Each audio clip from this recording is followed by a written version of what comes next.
Dr. Robert Bilder directs the Consortium for Neuropsychiatric Phenomics, which is a team of more than 50 investigators, most centered at the University of California in Los Angeles.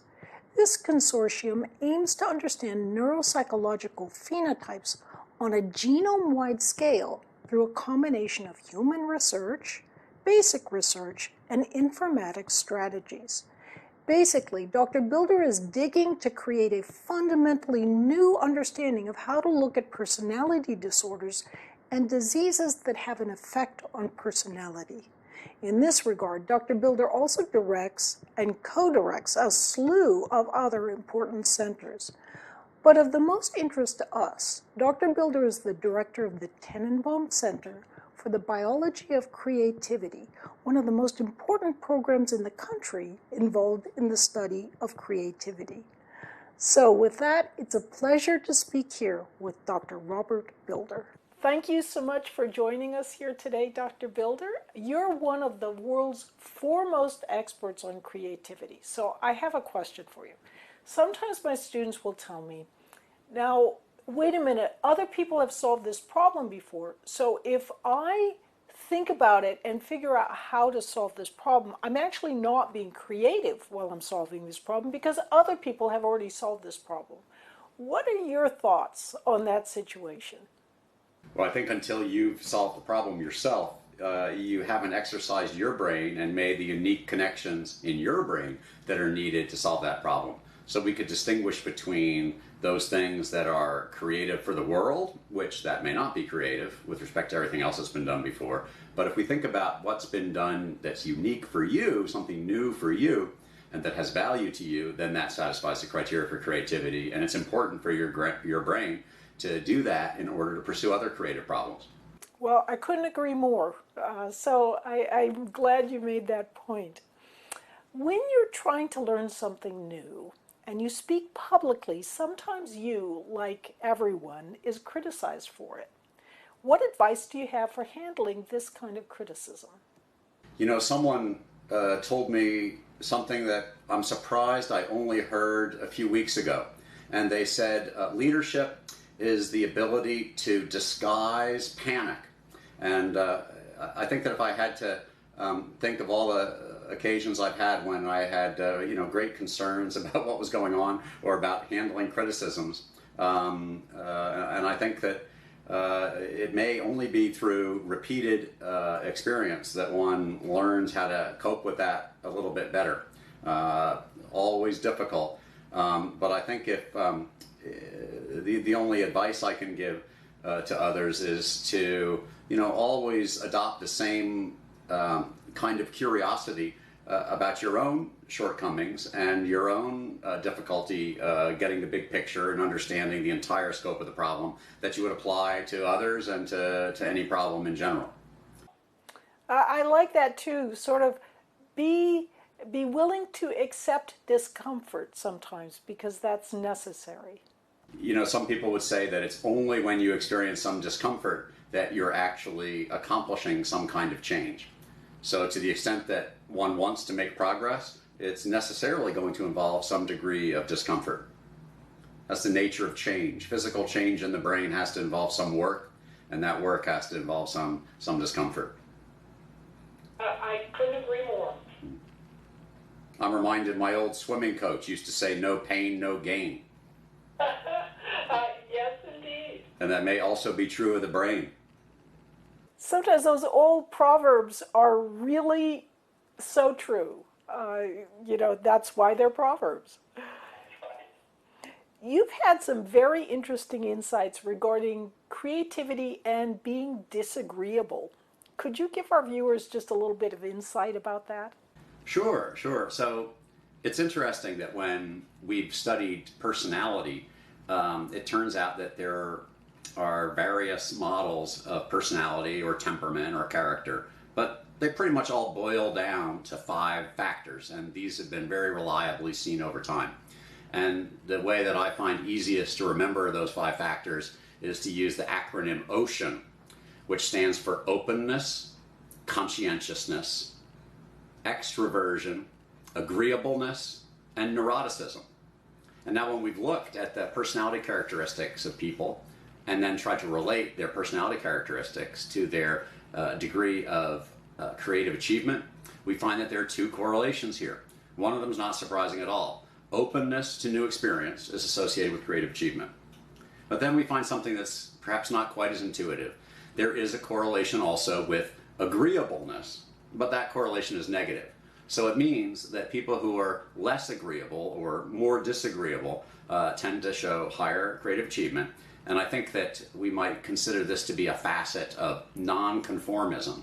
Those who tend to challenge the status quo, challenge models, and don't believe things just because other people have said them.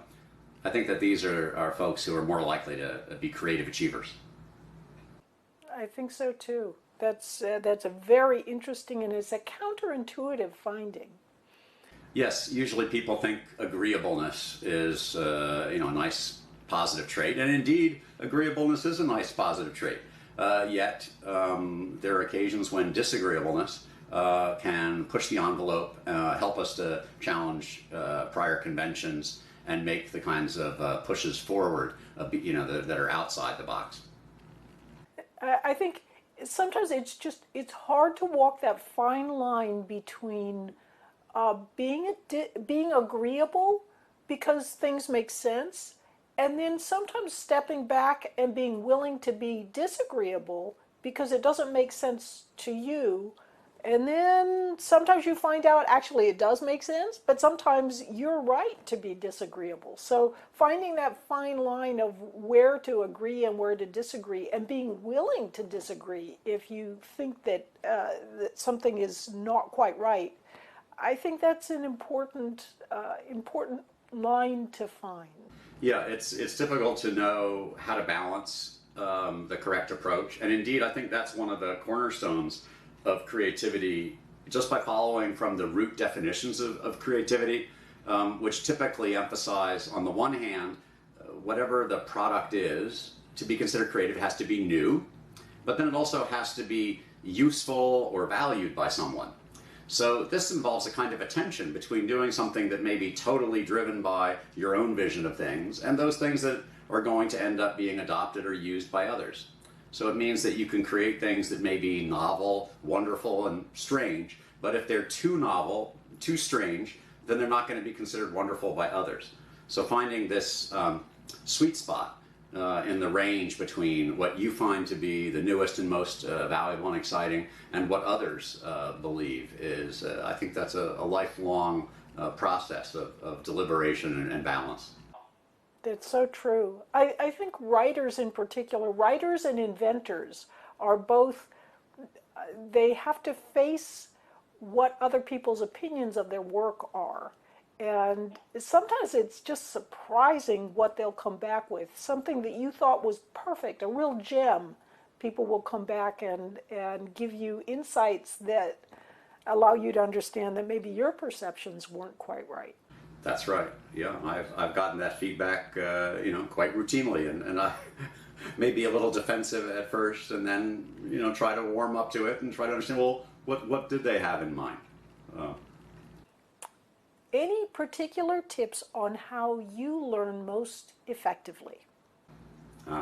Well, I think people vary a lot in terms of the degree to which they are dominated by words or images.